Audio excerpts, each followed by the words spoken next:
So I invited him along.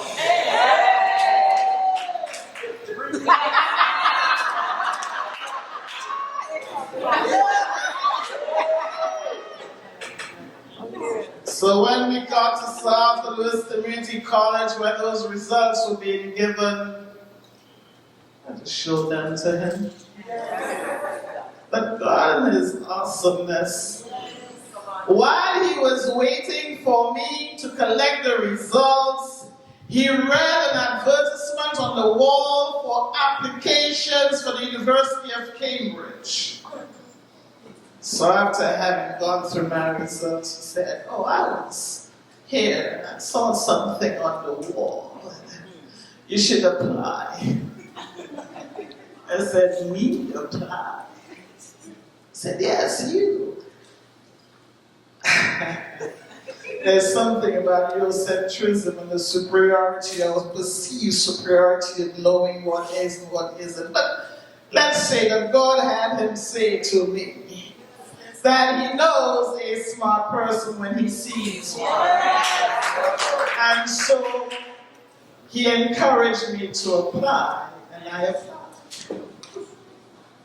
And within a year and a half, I found myself at Cambridge University in London, on the bank of another river, but for which I was more than well prepared, because I had come from the bank of the longest river in St. Lucia.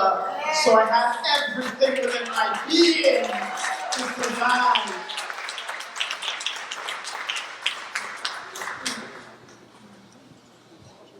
And so one day, at what we called high dinner in those days, which is where you meet the professors at Cambridge University, you dress up in your tux and fancy clothes.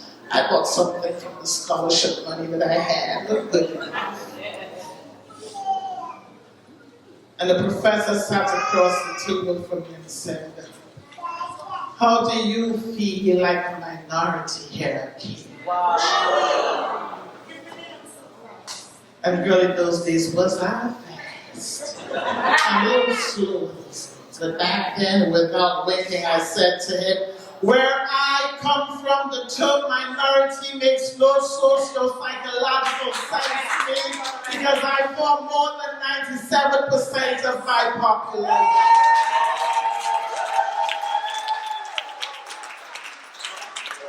So I'm not quite sure.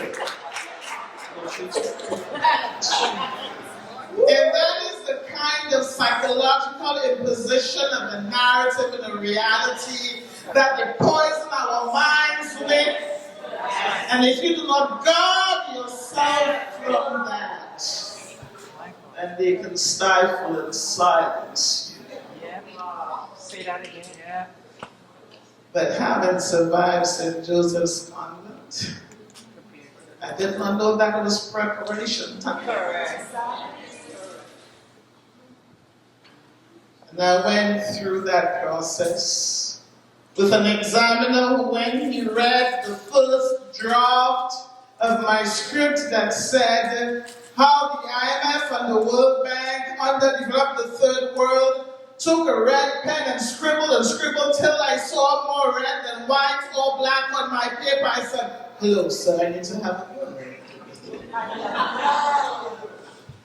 I'm not sure that you quite appreciate where I'm coming from.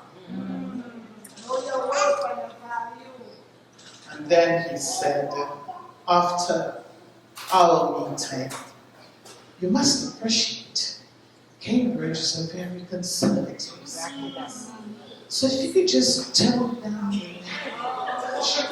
language, just a tad bit." So I went from first draft to toning down to submission. Wow. I say all of this to suggest that there is something about knowing. There is something about what you and I perceive to be education, which if we aren't able, if we are not able to decipher that which is being fed to us, it can cripple.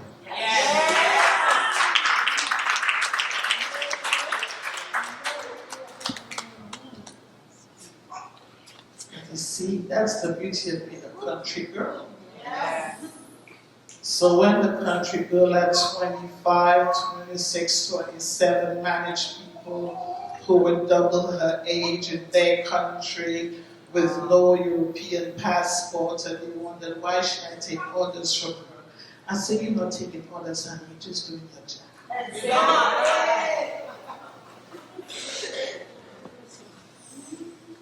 And of course, my mentor visited me with his wife one day in the UK, where as a young person, I was so proud I bought my first home as a single woman in my late 20s.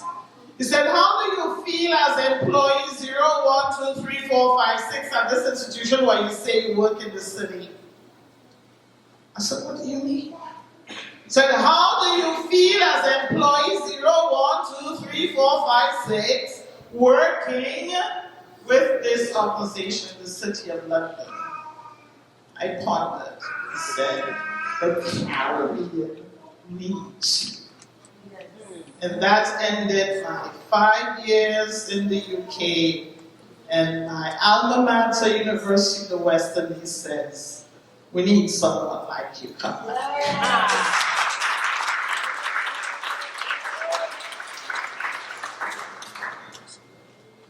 And Dr. Cannon, in his wisdom, said to me, there's a course we've had in the prospectus. Some of you are too young to know the prospectus because everything is online these days. But there was the big book with all the courses there you could choose from.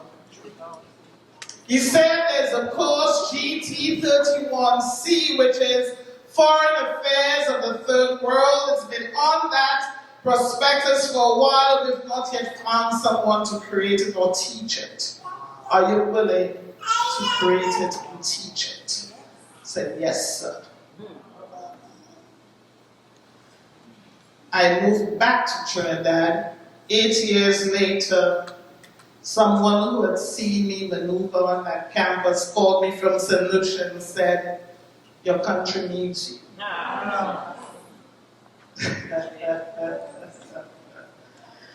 My country needs me to serve in some kind of fanciful diplomatic position. It seemed a natural fit because where I taught at the time was where we trained Caribbean diplomats in the main. But God had another plan. In that time, cancer had stolen my dad away, and 11 months later, cancer also took my mom away. And I thought, what greater honor can I accord my parents than to give back to the community and the country that's made me? So, sister, I needed the call to serve country and community.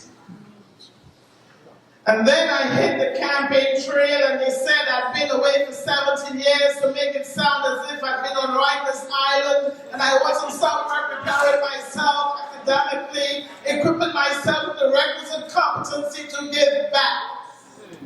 They made my preparation seem like a handicap. And as if that was not enough, they proceeded to suggest that I was born with a golden spoon in my life, and I did not have a baby. God had not yet blessed my womb, and I could not understand the condition of poverty, for I had never tasted it. I had never had to deal with it. But they don't know, who they? But that did not deter me. I have the greatest honor for parents, mothers in particular, and politicians in that order, because these are what you call impossible jobs.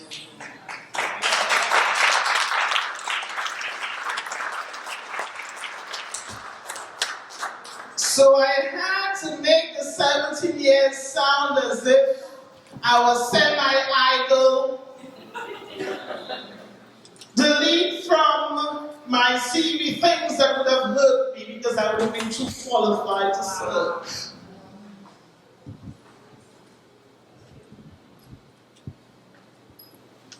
But God, again, when you're called, you're called. You're called, you're called. No man, no woman, no being, no secular intervention or even OBL can interfere with the call. It's the call.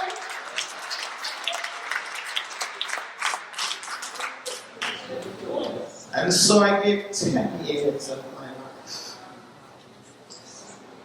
10 years that perhaps had I used them otherwise, they would not continue to say that my womb is not blessed. That 10 years, if I had used otherwise, perhaps I would have been somewhere overseas and they would speak proudly of a solution in the diaspora doing great things. The 10 years back in the dungeon, those 10 years are classified differently. But when you've got great grace, great grace, on conclusion of those 10 years, I suppose the Holy Spirit will take care of it.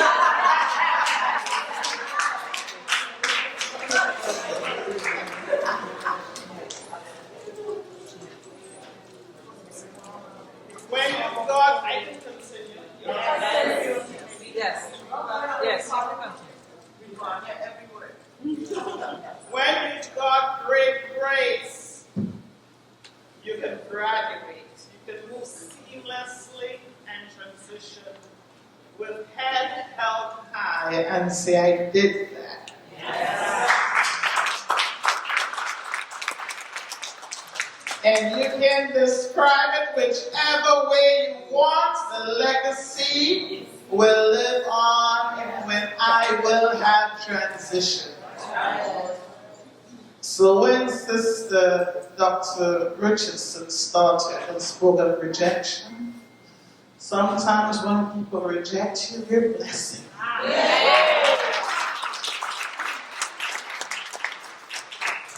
Because I recall too, the many times I tried to intervene to lend a hand, and all I heard was, oh, she thinks she knows everything about me.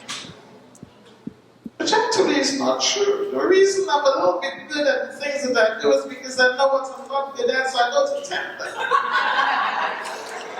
So it appears as if I'm good at what I do because I stay clear of what I can't. Which is the hallmark of success. Know what you cannot do.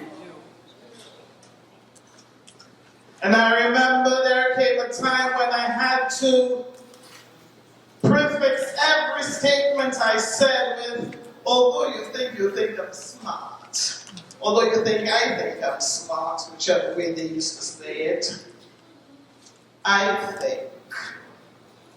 Because I said to them back then, I owed it to the $114,000 EC I had invested in my first degree to at least honor what I had learned from my professors.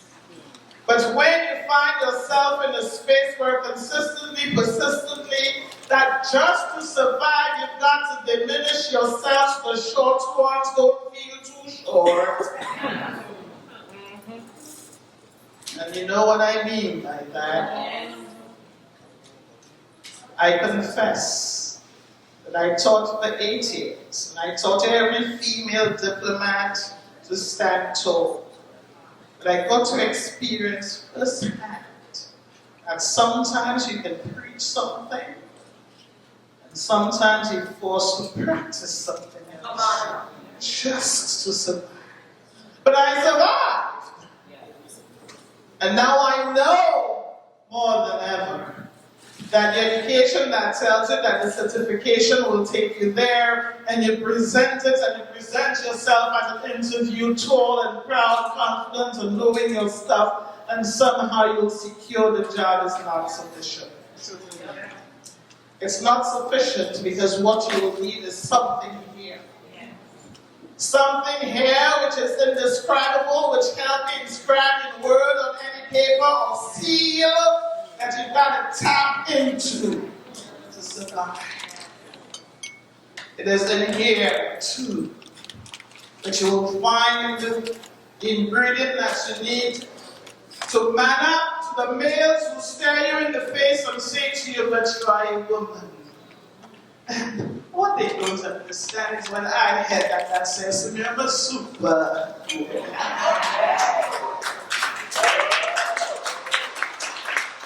So it's not so much what is said to you, but what you hear. And then we get to the point where we realize that when you man up, it becomes uncomfortable for them. And so you're not a girly girl, you're not a real girl. And God forbid if you have to shave your head halfway through your body. They're not sure if you're a man, little boy, or some kind of being that they find all kinds of descriptions for you. But through it all, I remember my mother's words. Gale, know your word. So even when they come to me and whisper sweet nothings, and sometimes things that make some sense, like how gorgeous, intelligent, smart, cute, and what a wonderful wife you might make. And I lay down the ground rules because my mother taught me, know your word. I say to them, don't tell me I'm too educated. Don't make it sound as if I spent so much time in school I don't know how to navigate a relationship with a man who has an outside woman, two baby mother, wife, and something.